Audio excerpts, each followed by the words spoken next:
दर्शक बंधु माने बुढ़ीटी कांदुथिला काहींकीर तृतीय भाग को आपण मानक पुणी थरे स्वागत। सहर सारा लोक सेठाकु धाई आसिले सते जेपरी गोटाए मेलार लोक सेठारे जमीगले।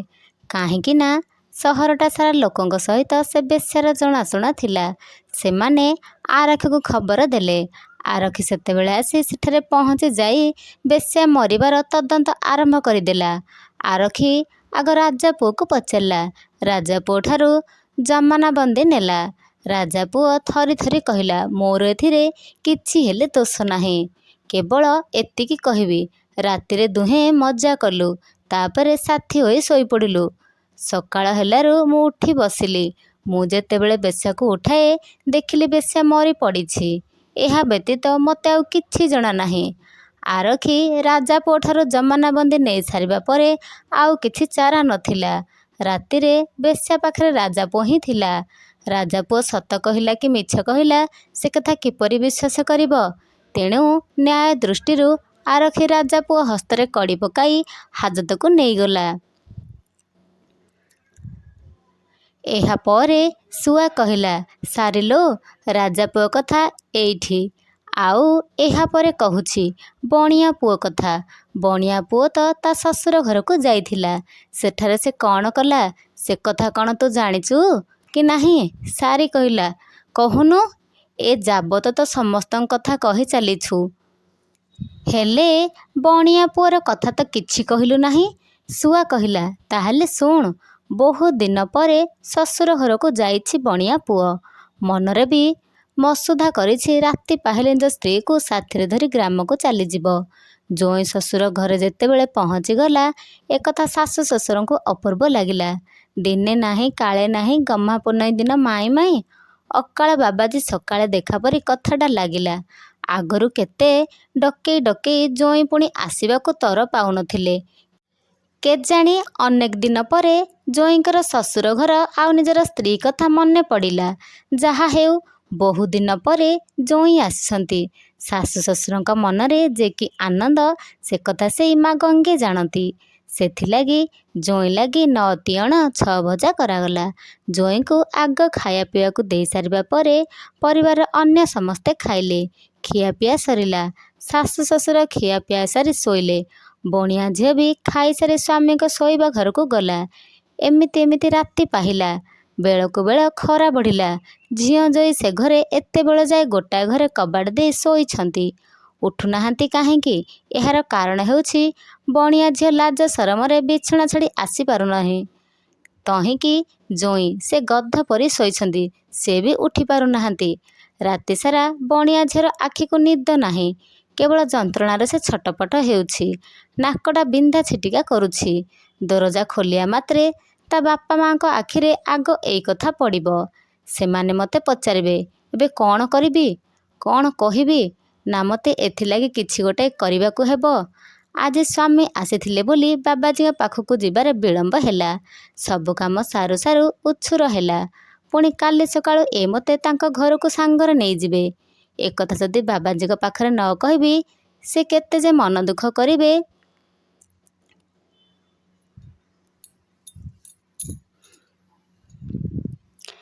एते कथा भाबिला परे बाबाजी पाखकू गली जे से मो विलंब हेबा देखी से मो नाकर पुଳାଏ कामुड़ी छिड़ाई देले।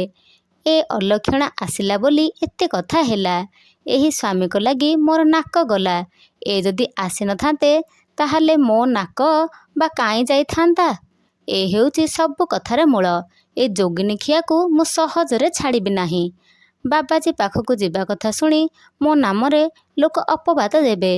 ताठारू भल हब ए अलक्षणा को सेही कथारे फसई देबा। सब कथा यारी मुंडरे जीव। बणिया झियो एया भावे खूब चित्कार करने को लगिला। धाई आस हो धाई आस कही समस्त को चेताई देला। एते निदरे शोइथिला बणिया पुओ।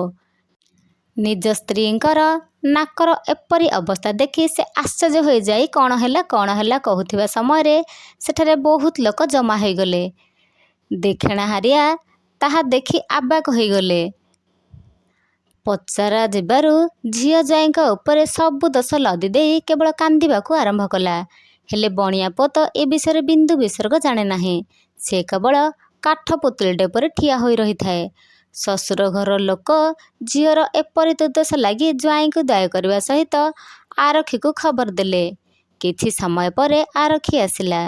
ବଣିଆ ପୁଅର କାକୁତି ମିନତିର କଥାକୁ ସେ ଆଦୌ ଶୁଣିଲା ନାହିଁ। ବଣିଆ ପୁଅକୁ ବାନ୍ଧି ନେଇ ଆରକ୍ଷୀ ବନ୍ଦୀଶାଳାକୁ ନେଇଗଲା।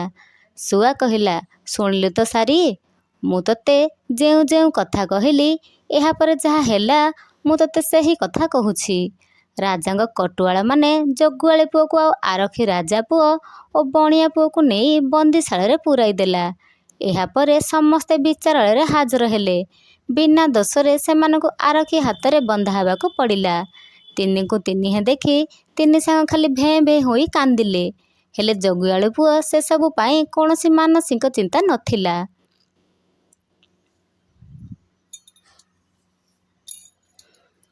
ସେସବୁ କଥାରେ ଜାଗ୍ରତ ଥିବା ପରି ଜଣାଯାଉଥାଏ।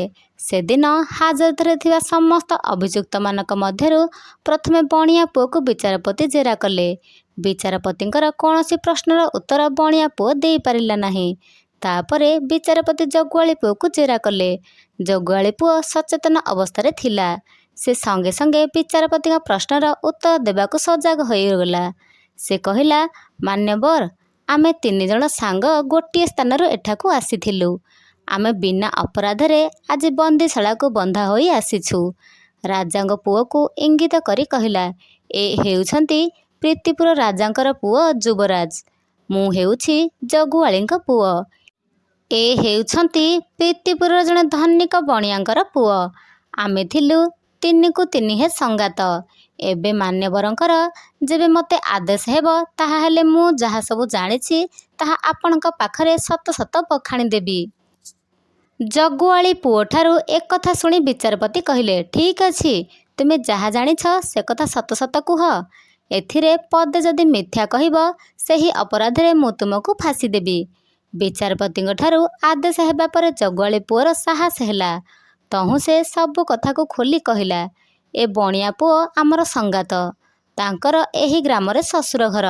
ସେ ତାଙ୍କ ସ୍ତ୍ରୀକୁ ନିଜ ଘରକୁ ନେବା ପାଇଁ ଯେତେବେଳେ ଏଠାକୁ ବାହାରିଲେ, ଆମେ ସମସ୍ତେ କଥା ହେଲୁ ଯେ ସମସ୍ତେ ସାଙ୍ଗ ହୋଇ ଯିବା। ନୂଆ ସହର ବୁଲିବା ଓ ତାପରେ ସାଥୀ ହୋଇ ପୁଣି ଗ୍ରାମକୁ ଫେରିବା। ତାପରେ ଆମେ ସାଙ୍ଗ ହୋଇ ଗ୍ରାମରୁ ବାହାରି ଆସିଲୁ। ଭଲରେ ଭଲରେ ଆମେ ଏହି ସହରରେ ପହଞ୍ଚିଲୁ। ପ୍ରଥମେ ଆମେ ସ୍ଥିର କଲୁ ଯେ ବଣିଆ ପୁଅ ତା ଶ୍ୱଶୁର ଘରକୁ ଯାଉ। ଆଜି ରାତିକ ଆମେ ଏହି ସହରରେ ବୁଲାବୁଲି କରିବୁ। ତାପରେ ଭଡ଼ା ଘର ଗୋଟିଏ ଯୋଗାଡ଼ କରି ରାତିରେ ସେଠାରେ ରହିଯିବୁ। ବଣିଆ ପୁଅ ତା ଶ୍ୱଶୁର ଘରକୁ ଗଲା। ଆମେ ବୁଲାବୁଲି କରି ସେହି ଡାକଘର ଗଳିରେ ଥିବା ଘରଟିଏ ଭଡ଼ା କରି ରହିଲୁ। ରାଜା ପୁଅ ଆଉ ମୁଁ ଯେଉଁଠାରେ ଘରଟିଏ ଭଡ଼ା ନେଇ ରହିଲୁ, ସେହି ଘରରେ ଆଉ ଗୋଟିଏ କକ୍ଷରେ ଜଣେ ସୁନ୍ଦରୀ ବେଶ୍ୟା ରହୁଥିଲେ। ସେ ମଧ୍ୟ ତାଙ୍କ ଧନ୍ଦା କରୁଥିଲେ।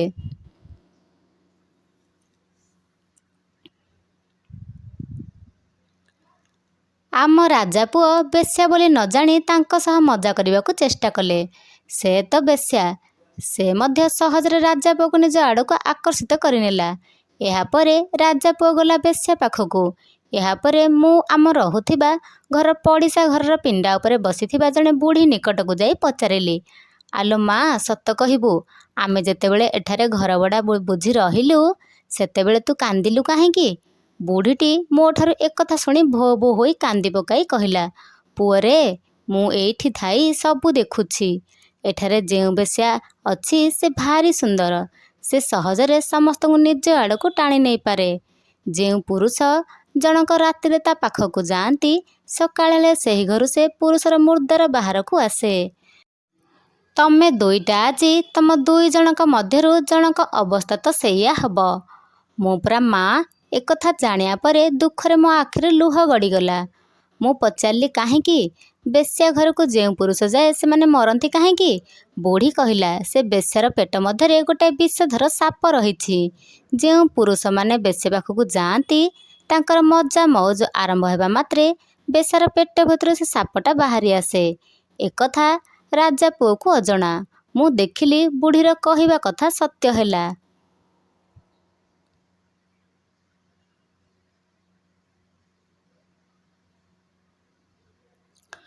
ବୁଢ଼ୀର କଥାରେ ଯେବେ ବେଶ୍ୟାର ପେଟ ମଧ୍ୟରୁ ସାପଟା ବାହାରିଲା, ସେ ସାପଟା କାହିଁକି ବା ରାଜା ପୁଅକୁ ନ ମାରିବ? ସେଥିଲାଗି ମୁଁ ମୋ ତରବାରୀରେ ସେଇ ସାପଟାକୁ 2 ଖଣ୍ଡ କରିଦେଲି। ତାପରେ ସାପର ଗଣ୍ଡି ମୁଣ୍ଡକୁ ମୁଁ ମୋର ଜାଲରେ ଘୋଡ଼ାଇ ଚାଲି ଆସିଲି। ଏଥିରେ ରାଜା ପୁଅର କି ଦୋଷ ହେଲା? ଜଗୁଆଳି ପୁଅ କଥା ସରିଲା।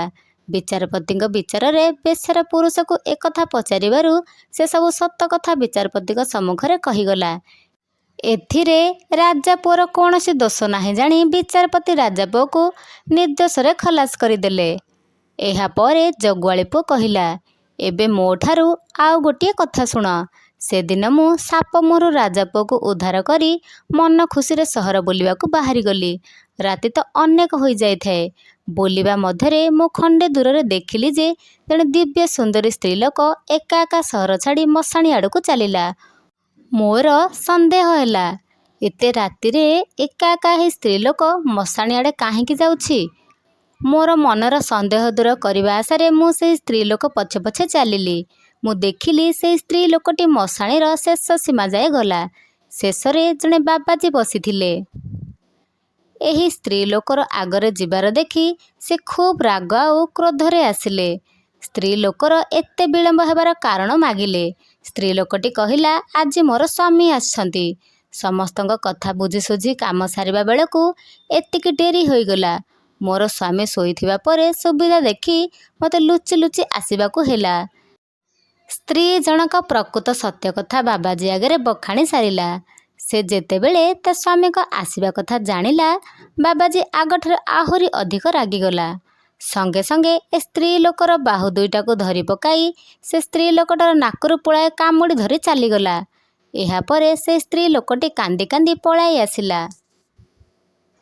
ସେତେବେଳେ ଯଦିଓ ମୁଁ ଏକଥା ଜାଣିପାରିନଥିଲି, ଏବେ ଜାଣିଲି ଯେ ସେ ସ୍ତ୍ରୀ ଲୋକ ହେଉଛି ଏ ବଣିଆର ଝିଅ, ଆଉ ମୋ ସାଙ୍ଗର ସ୍ତ୍ରୀ।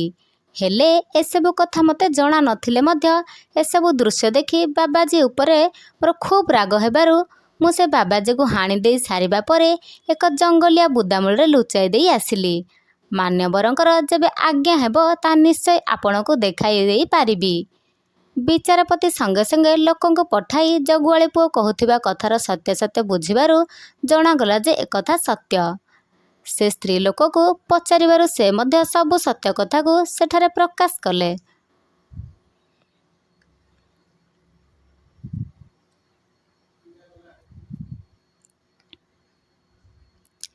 ଏହାପରେ ବିଚାରପତି ବଣିଆ ପୁଅକୁ ନିର୍ଦ୍ଦୋଷରେ ଖଲାସ କରିଦେଲେ ଏବଂ ସେହି ସ୍ତ୍ରୀ ଲୋକଙ୍କୁ ଫାଶୀ ଆଦେଶ ଦେଲେ।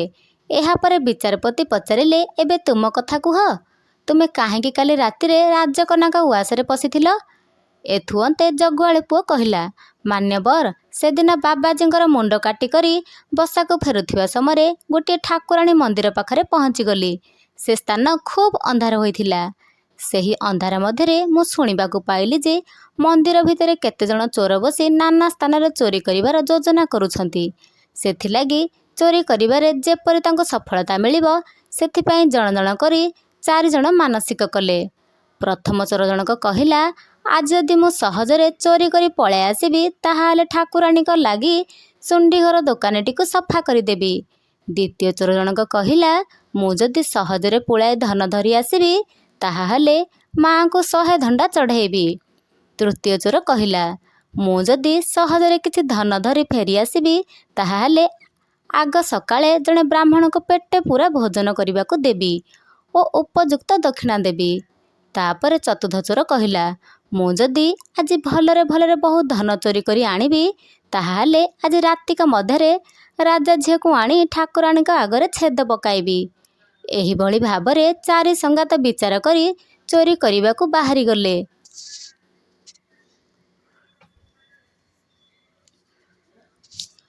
ମୁଁ ସେଠାରେ ଚୁପ୍ ହୋଇ ସବୁ କଥା ଶୁଣି ଚୋରମାନଙ୍କ କାଣ୍ଡ କାରଖାନା ଦେଖିବା ଲାଗି ସେହି ଠାକୁରାଣୀଙ୍କ ମନ୍ଦିରରେ ଗୋଟିଏ ଅନ୍ଧାରୁଆ କୋଣ ଦେଖି ଲୁଚିକରି ବସିଲି। ସତକୁ ସତ କିଛି ସମୟ ପରେ ସବୁ ଚୋର ଭଲରେ ଭଲରେ ଫେରି ଆସିଲେ। ସେମାନେ ବି ସାଥିରେ ବହୁ ଧନ ଚୋରି କରି ଆଣିଥିଲେ। ସେହି ଜିନିଷ ସବୁ ଭାଗବଣ୍ଟା କରିବା ଆଗରୁ ଚତୁର୍ଥ ଚୋର କହିଲା, ରୁହ, ସେସବୁ ପଛରେ ହେବ। ଆଗ ଆସ ରାଜା ଝିଅଙ୍କୁ ଆଣି ଠାକୁରାଣୀଙ୍କ ପାଖରେ ଛେଦ ପକାଇବା। ଏଥର ଚତୁର୍ଥ ଚୋର କଥାରେ ସମସ୍ତେ ରାଜି ହୋଇଗଲେ। ସଙ୍ଗେ ସଙ୍ଗେ ଯାଇ ରାଜା ଝିଅକୁ ତାର ଶୋଇବା ପଲଙ୍କ ସହିତ ଟେକି ଆଣିଲେ। ସମସ୍ତେ ଚତୁର୍ଥ ଚୋରକୁ କହିଲେ ଯେ ତୋର ମାନସିକ, ତୁ ଯା, ଯେତେ ଶୀଘ୍ର ବଳି ଦେଇ ଦେ। ତାପରେ ସକାଳ ହେବା ଆଗରୁ ଆମେ ଭାଗ ବଣ୍ଟା କରି ଏଠାରୁ ଚାଲିଯିବା। ତାପରେ ଚତୁର୍ଥ ଚୋର ରାଜା ଝିଅକୁ ଟାଣି ଟାଣି ଆଣିଲା ଠାକୁରାଣୀଙ୍କ ଆଗକୁ।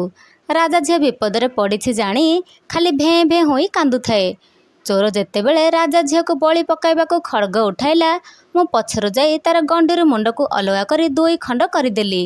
ଏହାପରେ ଏତେବେଳେ ଯାଏ ଚତୁର୍ଥ ଚୋର କାହିଁକି ଫେରି ନାହିଁ ତାକୁ ଦେଖିବା ଲାଗି ଜଣକ ପରେ ଜଣେ ଠାକୁର ଘରକୁ ଆସନ୍ତେ। ମୁଁ ଚତୁର୍ଥ ଚୋର ପରି ସମସ୍ତଙ୍କୁ ମୋ ତରବାରରେ ହାଣି ମୁଣ୍ଡର ଗଣ୍ଡିକୁ ଅଲଗା କରିଦେଲି। ଏହାପରେ ରାଜା ଝିଅକୁ ଉଆସରେ ଛାଡ଼ି ଦେଇ ଆସିବା ବେଳକୁ ରାଜା ଝିଅ ମୋ ସହିତ ନିଜର କାମନା ବାସନା ପୂର୍ଣ୍ଣ କରିବାକୁ ଜୋର କଲାରୁ ମୁଁ ସେଥିରେ ରାଜି ନ ହୋଇ ପଳାଇ ଆସିବାରୁ ସେ ରାଗ ଓ କ୍ରୋଧରେ ଉପର ଉଆସରେ ଥାଇ ଚିତ୍କାର କଲେ ଯେ ଚୋର ଚୋର ବୋଲି।